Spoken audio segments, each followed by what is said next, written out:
10 gerações se passaram desde Adão, e as pessoas pareciam ter esquecido tudo sobre Deus. A sociedade era totalmente corrupta. Existia uma busca desenfreada pelos prazeres carnais. A violência estava em toda parte e o egocentrismo predominava. Embora fosse a hora de um recomeço, no planeta Terra ainda havia um pequeno grupo de pessoas, sua família e os animais de todas as espécies. Este foi um ato de misericórdia de Deus e reconhecimento de que ainda havia pessoas que seguiam sinceramente a direção de Deus e não se deixavam influenciar por pressões culturais.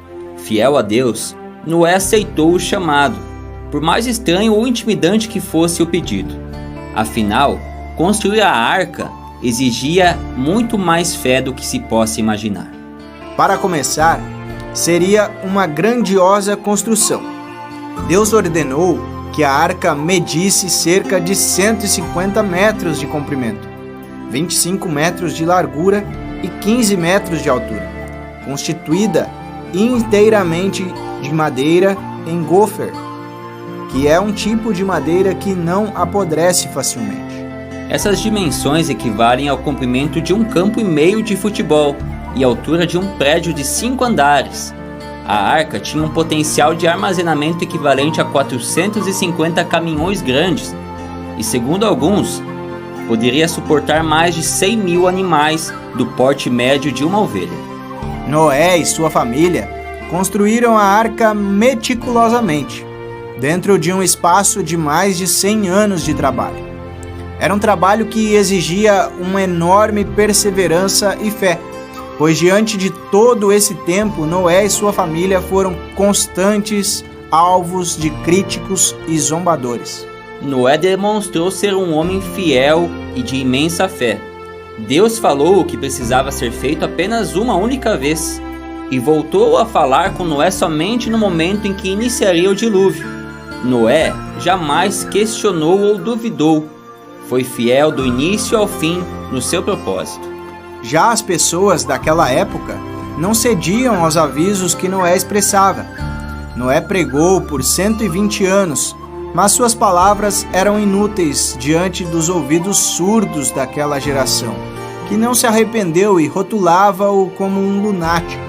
As pessoas continuaram suas vidas como de costume, comendo, bebendo, se casando e dando-se em casamento.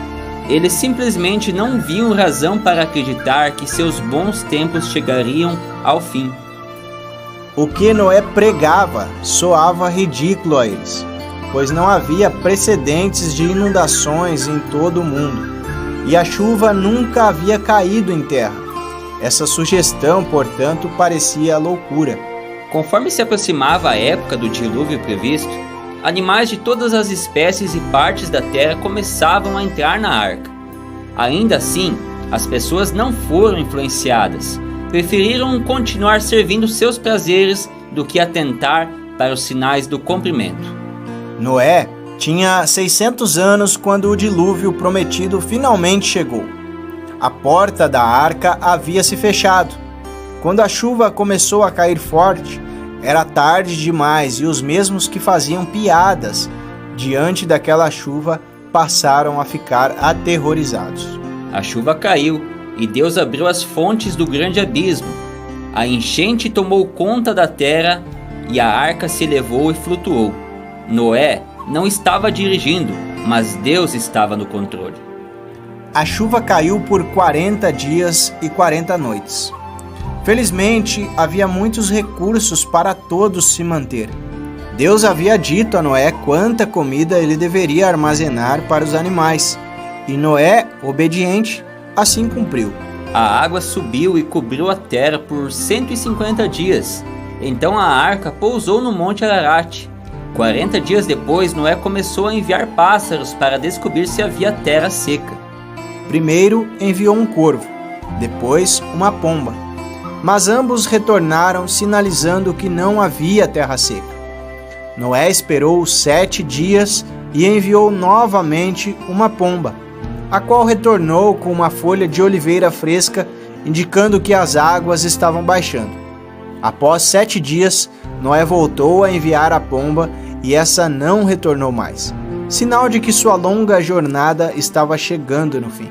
Ao todo, as únicas pessoas salvas foram Noé, sua esposa, seus 3 filhos e suas esposas, ficando na arca por pouco mais de 1 ano. Após essa grande aventura, estava a responsabilidade de começar do zero o povoamento da terra.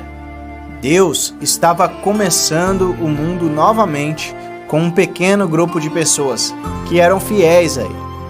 Deus os abençoou dizendo para frutificar e multiplicar-se, povoando abundantemente a terra. Como sinal de que não mais destruiria a terra com um dilúvio, Deus colocou o arco no céu, e a partir desse dia, o arco-íris simboliza a promessa de Deus, o sinal da aliança entre Deus e a humanidade.